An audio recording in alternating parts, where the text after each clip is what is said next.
have an expiration date. But we do, and that's driven human culture ever since we've been humans. And we even avoid mentioning death. For example, we say someone has passed on, or they've departed. We use all these euphemisms to suggest that death is actually a transition from this life to something else. And so what has happened recently, and it's one reason I wrote the book, is that the tools of molecular biology are becoming much more powerful. And that means we're also in a position to understand the causes of aging, but we're also in a position to see if we can do something about it. And so that's the sort of threshold where we're in. I want to talk about the science and also the crankiness of the field as well in just a minute. But as our resident historian here today, Agnes, this long-standing, well, Benki describes it as a fear of death. But how old is the quest for immortality? I mean, for definitely centuries. It's definitely been around since at least the Enlightenment, when people really were trying to use all the scientific and medical tools at their disposal to lengthen their own lives, or kind of promise, I suppose, to buy in public as well, that they could offer them, speaking of the kind of crankiness. You know, the medical marketplace in the 19th century was awash with potions and pills and promises that you could extend your own lifespan. But also I think one of the things that's obviously changed is that the mythology of long life has also shifted. In a time when sort of birth certificates were much harder to come by, it was also much easier to claim or promise or suggest that someone had been alive for hundreds of years. And so there's also a different kind of standard of evidence, I suppose, that was around then. And we now know when people were born, so we know how long they've actually lived, which is very different today. Okay, well, thank you. Let's talk about some of the robust science, because there has been enormous progress in the last few years. Please do, yes. You know, it goes back even to the Emperor Qin, who was the person who unified China, which is why it has that name. And he was so paranoid about death that he sent his emissaries to look for potions that would make him live longer. And he had this huge city in Xi'an with a mausoleum and all these clay soldiers in case he bodily resurrected himself. And they think he died early because he took all these potions which contained toxic compounds like mercury. So it goes, this fear of immortality, I think, fear of mortality goes back a very long way. Let's talk about calorific restriction, because this seems to be one of the areas which has shown real promise in extending lifespan. So the idea that you just take in fewer calories. Yeah, so the idea that if we eat less, we can live longer has had a long cultural history. You know, all cultures sort of have restrictions against gluttony. They encourage fasting. But it's only in the last century that animal studies showed that if you restrict calories, animals live longer.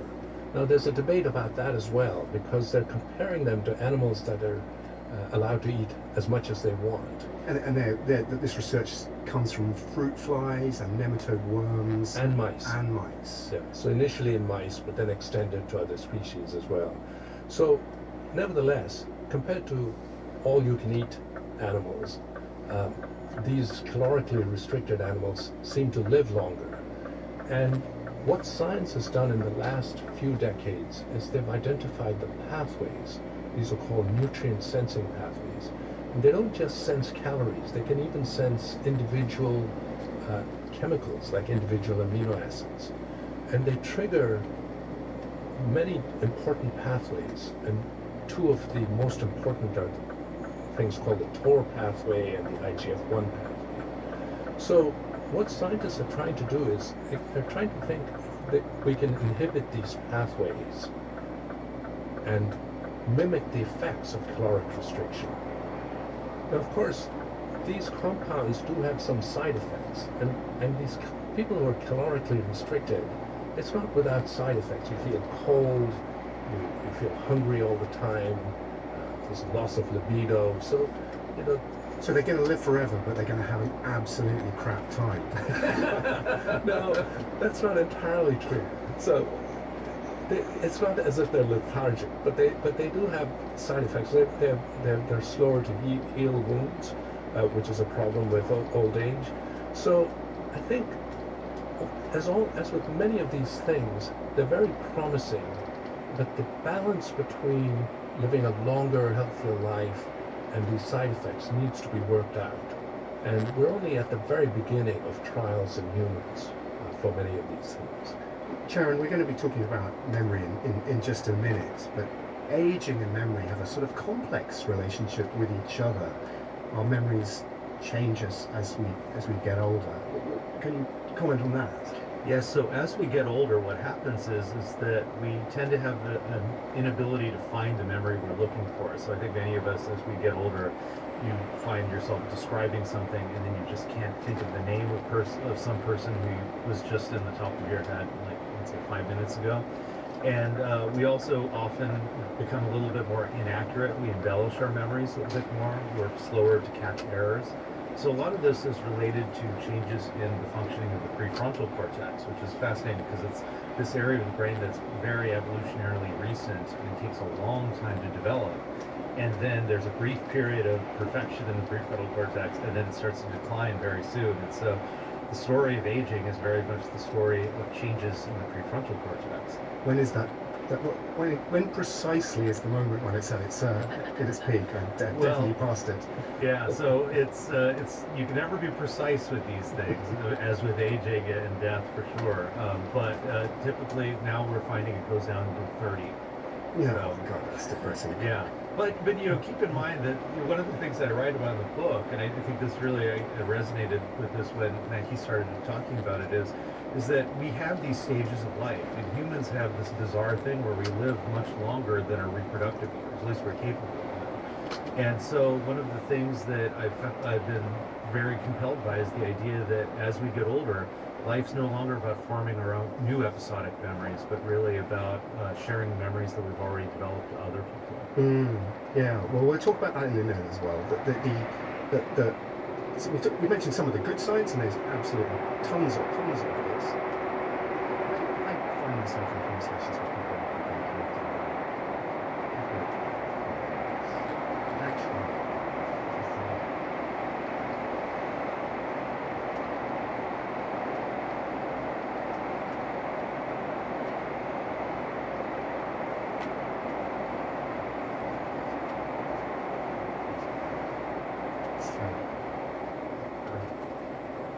terrible, cranky, fraudulent stuff. Yeah, no, absolutely. But about the pieces of advice you quoted, it's true that advice has been around for a long time. But it's only recently that we understand the molecular basics for why that advice is true. Because there's a lot of advice passed on through the years that's actually not true and isn't very helpful. But these three things you mentioned, exercise, diet, and sleep, actually have a basis in biology. And we've only discovered that over the last few decades.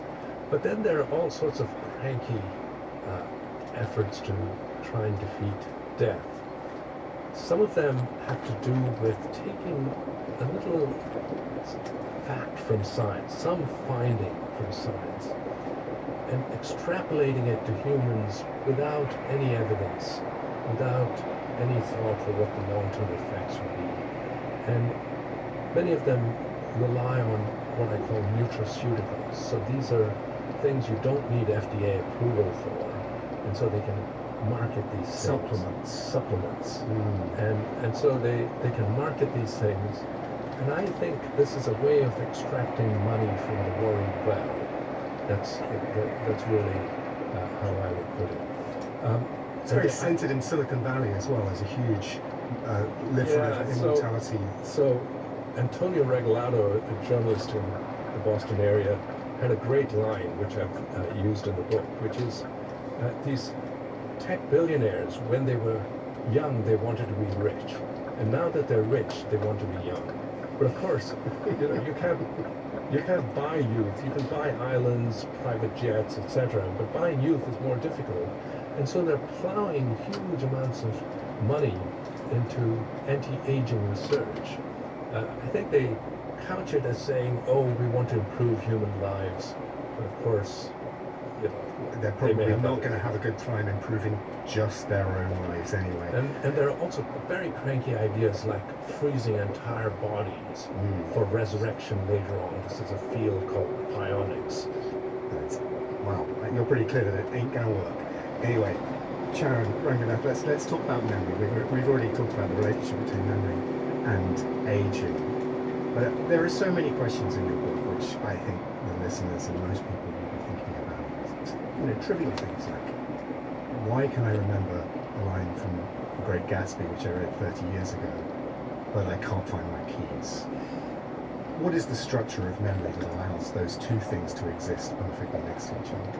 Well, one of the interesting things is when we look back on old things like a line from The Great Gatsby, say we focus on the things that we do remember, but we almost have no awareness of the massive amount of things we've forgotten, right? So there's a selective nature of our awareness of memory, and Agnes will talk a lot about that, I'm sure, with nostalgia.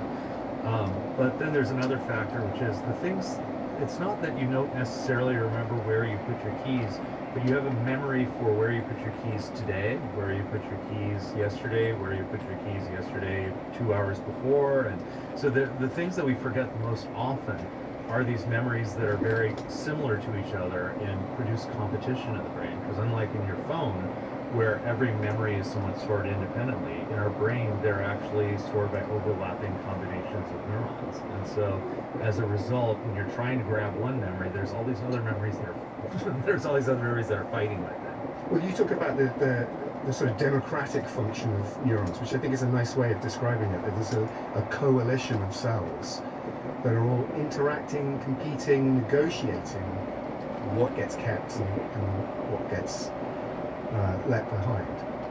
Yes, so the idea is that memory isn't stored in a single neuron, but rather in coalitions of neurons that co-activate at the same time. And so through any kind of an experience that we have, the theory is that the connections between those neurons can become strengthened or weakened that allow a particular coalition to pop up, and then you have this memory for that line from The Great Gatsby, say. And so that is the typical idea of how it would work, but the problem is that there's an ecosystem of memories all fighting with each other. So you can think of, like, especially in Britain, you have all these different parties in the parliament trying to compete for running the government, right? And so the thing is that the key is that after learning, there's a little bit of a party shakeup where you get rid of the people who are like not very loyal to the party, and you get the ones who are the core base of the party. And so that seems to be the magic of learning, is this ability to sort of weed out the bad connections and strengthen the most effective ones, which is why the conditions under which we struggle, like if you take a test, for instance, or you're rehearsing for a play and so forth, those are the conditions under which we learn the most. But presumably that exact dynamic that you're talking about is one of the reasons why memory is so fallible and so plastic, and the things that we think we remember from the deep past may not have happened, may have been embellished, may have been entirely invented, and yet they feel very real. Well, you know, one of the things about memory that I think people don't appreciate is just how economical we are, right? So imagine you're developing some machine to just carry as much junk as possible. Well, you build a giant truck, right? And it uses tons of resources, tons of energy, and it is slow and lumbering, and you can't turn it. And so in the memory world, the equivalent would be ChatGPT, right? It's like, it just takes in everything, requires tons of stuff, and it's not very agile, it's not very fast. And think of the carbon footprint, right? Now the human brain uses about 12 to 20 watts by comparison. It's nothing. And we're extraordinarily agile and capable of pulling out what we need. And so the cost of that is you have to be much more selective. But the way the brain trades this off is that you have knowledge about the way the world works, right? So if I come back and I remember this interview, I don't have to remember every little detail of everything. So I was fortunate enough to come back to the BBC earlier this week. And so there's so much rich stuff left from that experience. I only need to grab the bits and pieces that are new this time. But what that means is sometimes we accidentally infer things about what's happening in a current event that are not based on what's happening in the present. And especially when we look back on the past, we look at it from the perspective of our current selves. And so we often include knowledge that we have now that biases our view of the past. And this very much feeds into the psychology of nostalgia. Which we'll come to in a minute. I think of it sort of as is it like a filing error that when you know, you've your neurons have put something in the wrong cabinet, maybe a short-term memory cabinet rather than a long-term, you haven't consolidated. I find it hard, even as someone with a background in molecular biology, to resolve how a memory can be stored. An emotional response, you can kind of, I understand that. You can replay the molecular mechanism that has happened. But it's such a strange concept that we can recall past events, even if they're fallible, inside ourselves. Where are we on that? Well, if we were complete on that, I'd be out of a job. Okay. So, so I'm actually kind of happy we haven't figured that out completely. But I think one of the things that people have been starting to think is that many of the principles for the most basic, I mean, even very fruit flies are capable of enormous degrees of learning, right? And so now you get into the human brain and everything's much more complex. But again, one of the things I think that we're starting to appreciate is just the economy of memory and the ability to tack on a way of just sort of grabbing the general knowledge of the world, but then also being able to immediately grab the bits that are the most surprising or the most emotionally significant, or the most biologically significant experiences, right?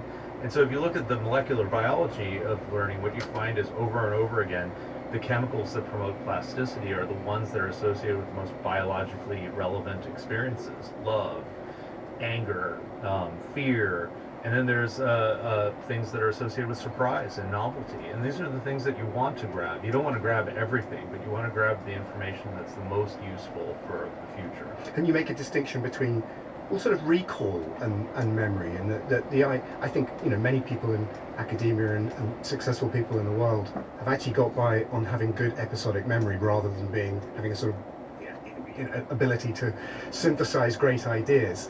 What is the difference there? Remembering quotes versus being able to remember concepts. Well, so the psychologist Endel Tulving talked about a distinction between what he called semantic memory, which is our knowledge of the world, so that would be akin to what you're talking about in synthesizing things, versus episodic memory, which is your ability to remember one distinct piece of information. So I have some knowledge about the BBC, but then I'll have this memory indelibly etched in my episodic memory for this one experience that we're sharing now.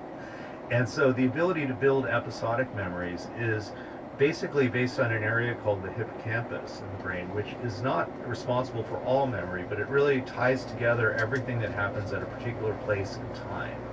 And so when we remember events, what happens is the hippocampus allows us to access information from around that time period, which is why if you hear a song, for instance, it doesn't just bring back a memory of the song, but it brings us back to a time and place and gives you that ephemeral feeling of pastness.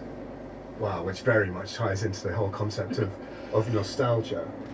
Yeah, I mean, everything you're saying is so important, I think, for nostalgia, especially this idea that nostalgia is much more about the present than the past, strangely, that we are responding emotionally to how we're sort of projecting back a kind of something that feels meaningful to us now is the thing that is the thing that we are nostalgic for, rather than it being an accurate or kind of perfect facsimile of actually what happened, back in the day.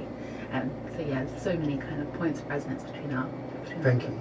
Yeah, so one thing that does decline, at least in some fields with age, is creativity. So scientists, mathematicians, even writers have done their best work when they're young. And the novelist Kazuo Ishiguro had an idea, which is that as we get older, our short-term memory declines. And so we're unable to keep in our head a bunch of disparate facts that we need to synthesize something new and creative out of that. And I was wondering what you thought of that.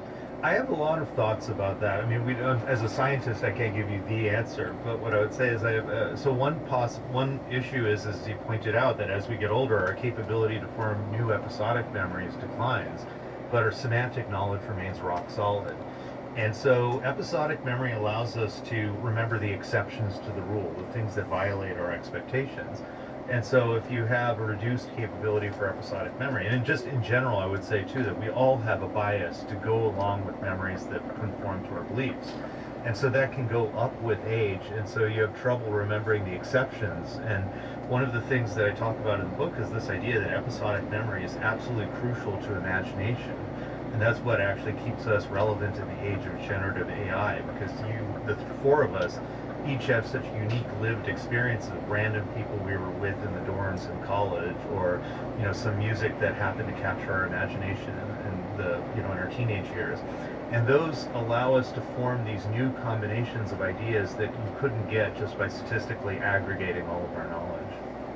Well, thank you. You touched on something which I think is really core to Agnes's book and the idea of nostalgia, which is that, I hope it's not true that you have all of your best ideas by the time you're 30 and the rest is just filling time. But when it comes to nostalgia, there appears to be a political angle to this. It's not just that more right of centre or conservative people have more nostalgia. There is a left-wing form of nostalgia too. Absolutely. I think when most people think of nostalgia, I'd say that generally speaking, nostalgia has a pretty bad rep, especially kind of among more left-wing circles. They tend to think of it as something that other people have, and by other people they mean people more right of centre than them. And it's definitely characterised as something, voters for Donald Trump, Leave voters tend to have been characterised as more nostalgic than their political rivals. But of course, the left have their own powerful nostalgias. The NHS, I think, is a great example of this in the UK here. But also kind of the history of socialism is built on kind of a mythic sort of sequence of revolutions that hold these hugely important emotional kind of places in the political life. And although there is some, I think, quite scanty evidence, like survey evidence, to suggest that right-wing political views tend to align more closely with more nostalgic feelings, generally speaking, what we know of nostalgia is that everyone is nostalgic pretty much all of the time, and that it doesn't seem to fall in these kinds of big political, it doesn't have these big political camps. Well, you do a very good job in the book of pointing out, well, a thing that historians often do, which is that this thing that we're experiencing at the moment, which feels very contemporary, is as old as the hills, and exactly the same articles were written in the 30s and the 19th century saying everyone's super nostalgic, and that has political ramifications. Yeah, I mean, that is basically the business of being a historian. It's, everything you think is new and fun is actually really old and boring. But absolutely, so this sort of idea that we live through a particularly, I mean, it's very current at the moment, I think, as people write think pieces and articles about like, oh, we're living through this really nostalgic time. But people have been saying quite literally exactly that for, I'd say, at least 120 years. And that is maybe 140 years. And what they mean by nostalgia and what people are nostalgic for has obviously shifted and shifts according to big political and cultural moves. But fundamentally, we're on this sort of treadmill of nostalgia that we can't seem to get off. You talk briefly about nostalgia, the nostalgia for living in the DDR, and Soviet Russian nostalgia as well, which is fascinating. Yeah, absolutely. So as I said, the sort of these left-wing cultures have their own nostalgias as well, and there's a lot of nostalgia in, in lots of ways. Obviously, the totalitarian regimes of the USSR were not nice places to live. But when people go in and speak to people who live in kind of post-Soviet Russia or in Eastern Europe after the fall of the Soviet Union, people are incredibly nostalgic for the times they lived through before. And there's lots of reasons for this. It's partly because lives are complicated, right? And that just because you live under a totalitarian regime does not mean that you lose all of, always lose all of the good times. They're also nostalgic for their own youths, their families, the dinners they had with their children. The texture of day-to-day life is still a big part of people's lives, even if the kind of big story of history is perhaps not so positive. But yeah, it's absolutely a feature of those kinds of cultures. You talk about it being something that has been reported on nostalgia in the press for 100 and something years, well into the Victorian, the 19th century. But the concept of nostalgia has fundamentally changed from its origins, where it was perceived very much as a literal physical disease that could kill. Yeah, I mean, this is my favourite bit about my own book, if anyone's allowed to have a favourite bit of their own book. But this idea that, nostalgia's been with us forever, but it has got its history and it has got an origin point. It was first coined in 1688 by a Swiss physician, and he coined it as a term for a, as you say, specific diagnosis, a physical disease, and he was really, really worried about it. He was concerned that his fellow medical men hadn't been taking this seriously, and that it was something that had the capacity to kill. He was really worried about it amongst mercenary soldiers and domestic servants, university students, anyone who'd had to leave home. And really the only cure for him was you had to send people back home. And this is the thing that's also slightly different about his version of nostalgia to ours, is that his was a kind of pathological homesickness. It was a place-based feeling. And the word itself, Yeah. a pain about your home. Yeah, absolutely. And it's sort of very evocative in these beautiful kind of accounts of people, I mean beautiful and morbid accounts of people wailing and sobbing and feeling an incredible agony of being wrested from their home. And especially at a time when, you know, most people kind of did stay at home. You know, it's a much less mobile world, although I think not as less mobile as people tend to think. But people who had to leave home, many of them felt an acute pain, and that pain could kill them. When did it evolve into becoming an emotional and a psychological issue? Not until the early 20th century. So we think that the last person who was diagnosed with and died from nostalgia was an American soldier fighting on the Western Front in 1917. So it was still a kind of category of illness right up to that point. And marks on death certificates, absolutely. I mean, it's one of the, I think it was the leading cause of non-combat deaths during the American Civil War. So it's something that really, you know, had a very different character. And in the beginning of the 20th century, it shifted. It became both a kind of feeling about a distant time, but also became much more benign. It became, at first, a kind of psychological disorder or a personality defect in some cases, and then transformed by the kind of 50s and 60s and 70s into a much more benign, the kind of thing we know and love today, you know, a kind of wistful longing that pretty much everyone feels. And you mentioned that nostalgia tends to have a bad rep. Yeah. In the way we talk about it today, and it's a sort of, you know, there's a snobbery associated. It may be that I'm displaying it right now. What's its relationship with declinism? The idea that everything in the past was better and everything is just getting worse. Yeah, I think, you know, especially scientists, right? I'm not one, but I spend a lot of time with them. You know, scientists like to think about the future, they think of progress, they think the world's getting better and better, and, you know, in many ways, of course, that's true.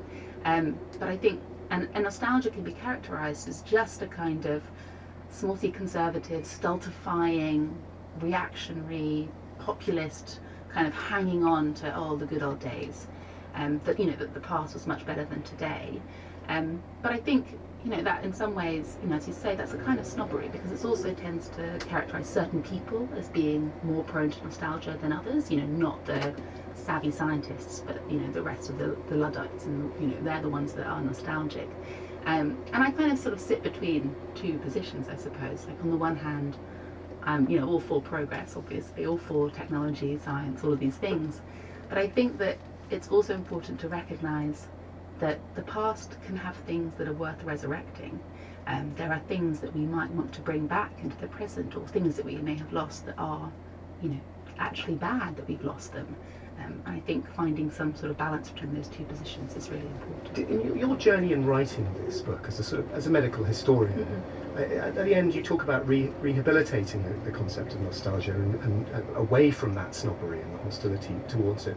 But from a personal point of view, has your trajectory become more pro-nostalgia than anti? Well, I think I've kind of gone in a circle. So before I became an academic historian as a kind of child, the thing that got me into history, I think, was a lot of nostalgia. I was really nostalgic about this sort of mythic past. I used to, you know, invent all of these stories. I read a lot of historical fiction. I was really into that kind of stuff. And then you become an academic historian, and that's no longer, you know, the done thing. Academic historians can be very snobbish about nostalgia, and so I got rid of all that. I became a kind of steely, objective academic, and then I started writing this book, and I fell back in love with nostalgia, I'm afraid. You know, I like to now wallow in it a little bit, you know, as the occasional treat. Thank you. Well, I like to think of myself as a savvy scientist, but I have to say I'm also an immigrant. I've lived in 3 different continents for roughly a third of my life. And I have a peculiar nostalgia that immigrants have, which is a nostalgia for the place that they came from. And that place no longer exists because you've sort of moved on and that place has developed and changed completely. And so when I go back to India or go back to the US, I find things aren't, how I remember them. And it's a very disconcerting feeling when nostalgia doesn't coincide with reality. But does that reality check of revisiting those places, does it diminish the nostalgia? What's the emotional response to that disappointment? There's an immediate feeling of disappointment. Then I come back to Cambridge, and after a while I become nostalgic again about the way things used to be in those places. So it's very peculiar. Cambridge is a university built on nostalgia, Sharon. Well, what you described is so much. My family is from an immigrant background too, and so yeah, my parents left when they were very young, and they were in their 20s, and so they look back. When they go back, India is literally not the same place that they left. So their memory it's kind of it's a frozen representation of the culture. Exactly. But the culture has changed, and so now, like, my dad's from Bangalore, and Bangalore has become more like San Jose, where I grew up, and San Jose is much more like Bangalore, where he grew up. So, and Sharon, you talk a little bit about nostalgic reminiscence as a tool for helping people suffering from dementia or other defects in memory. So this is part of, presumably, Agnes's rehabilitation of this idea. yeah, as people get older, we tend to get, on average, surprisingly, a more optimistic bias in memory, which is part of, I think, the root of the increasing nostalgia with age. And one of the things I talk about in my book over and over again is the idea of, like, memories are just data, but then there's the theory and the story we construct from it. And so if the story is, oh, everything was so great and now my life sucks, or now the country sucks, or whatever, that's not very good. But if it's something along the lines of remembering some time that you were altruistic can make you feel more altruistic now. Remembering some time that you did something creative can make you more creative now. Accessing those parts of yourself from the past can fundamentally change your present emotionally and cognitively. Agnes, I tried very hard during the last 40 minutes to not say nostalgia ain't what it used to be. But I was thankful that you did in the book, in your final chapter. So what is the future of nostalgia? Well, I mean, it's gone on such a journey from a disease to now a therapeutic intervention, as you say, like something that people actually use to improve well-being, improve memory, improve people's emotional health. And I think, I mean, at the end of the book, I'm a bit, I don't know, a bit sort of nihilistic about it in some ways. I think it's probably going to stay the same, in that I think that people are still going to keep writing their think pieces about how, now is the most nostalgic time of all, and they're going to still be like, oh, we should get rid of all these nostalgics. And I think that the kind of science of nostalgia that is really optimistic and really, positive about the feeling hasn't really had a huge amount of cut through to the kind of popular discourse, as it were. And I think it'd be nice if it did. I think if we could maybe bring a bit of the kind of rose-tinted view of nostalgia, if for want of a better word, back into kind of public parlance, I think that would be a good thing. But I'm not that optimistic. There's no irony in there. As you get older, you will. Yeah, exactly. So we want to bring nostalgia back into the public discourse. Unfortunately, we are out of time. So thank you to all of my guests. All of their books are out this week or coming up soon. Charan Ranganath's Why We Remember, that's out now. Venki Ramakrishnan's Why We Die is out next week. And Agnes Arnold-Foster's Nostalgia is published at the end of April. Many thanks to today's studio engineer, Bob Nettles. Next week, Tom Sutcliffe is talking to the leading Ukrainian writer, Andrei Kirkov. But for now, thank you and goodbye. Start the Week was presented by Adam Rutherford. The producer was Katie Hickman. Does installing a garden office really add value to your home? One of the topics on You and Yours this lunchtime after the midday news. What advice would you give to your younger self? That's the question I pose each week. I'd have to ask which self and when. There seem to have been so many of them. Guests including Jada Pinkett Smith and Jamie Oliver are available now on BBC Sounds. I was really annoying when I was young. I had to learn how to love myself. And the series continues with Philip Pullman and next, Melanie Brown.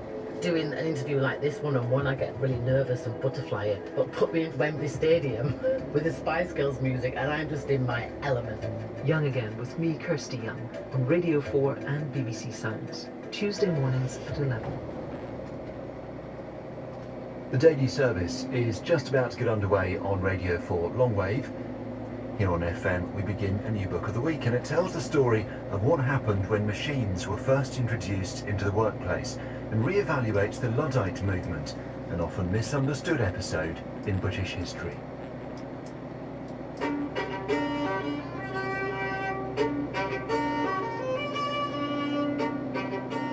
Blood in the Machine by Brian Merchant.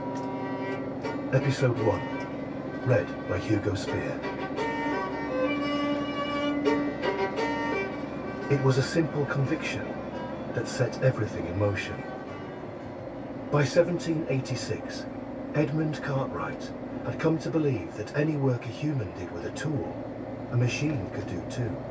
Even say the act of weaving cloth on a loom, the work carried out by hundreds of thousands of England's skilled artisans.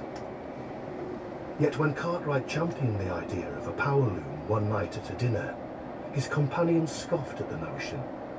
They insisted that weaving was just too complex. Spinning yarn was one thing, Cartwright's friends insisted. Weaving was another entirely. Cartwright, who had never actually examined a weaver's work before that point, argued that it certainly was possible to mechanize. It had to be. Cartwright had met his friends, a group of businessmen and clergymen, in Matlock. They had walked along the River Derwent to visit the immense new mill built by Richard Arkwright, who had mechanized the process of spinning cotton into yarn with a device called a water frame. Historically, spinning had been done by teams of women, but now Arkwright directed water from the river into a giant wheel to run his patented water frame. He no longer needed teams of people. Instead, he could spin cotton into yarn, nearly